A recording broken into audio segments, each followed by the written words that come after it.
what's the difference between a jiu-jitsu room and a wrestling room? Terrific question. Here's the difference. When you go to a wrestling room, wrestlers are looking to train for one reason.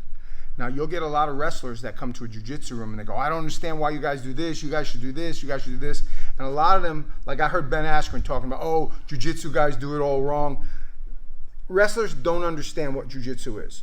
Jiu-jitsu is a sport that we have fun for. And the vast majority of jiu-jitsu players never do tournaments. The vast majority. But in a wrestling room, the whole thing is designed to train to compete. We train to compete. We train to compete. We train to compete. Wrestlers, a wrestling tournament is the most crazy thing in the world. My son was a good level collegiate wrestler, ranked top 5 in the country at one time.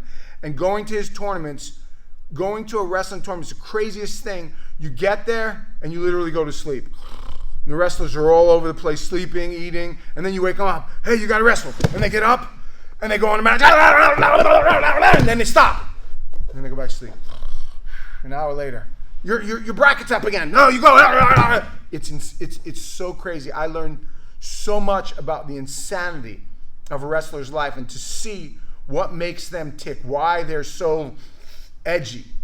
Where you go to a jiu-jitsu tournament and everybody's screaming and yelling and my kid's getting choked out and this one hurt their arm in an arm bar and your match is here. You'll get the assorted wrestling jiu-jitsu player or jiu-jitsu wrestler sprawled out somewhere on the floor sleeping or eating.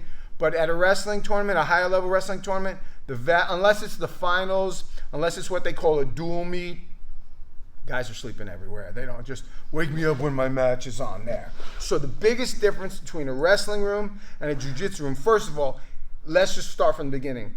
Jiu-jitsu is probably the 3rd hardest sport you can do.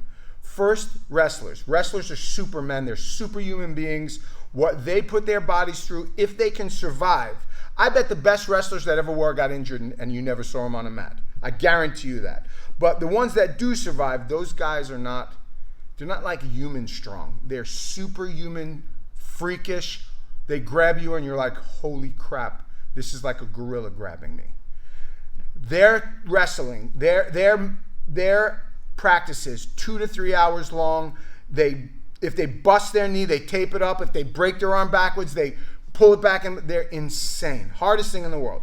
Second hardest thing is judo. If you've ever been in a judo training room, judo is under wrestling, but it is hard.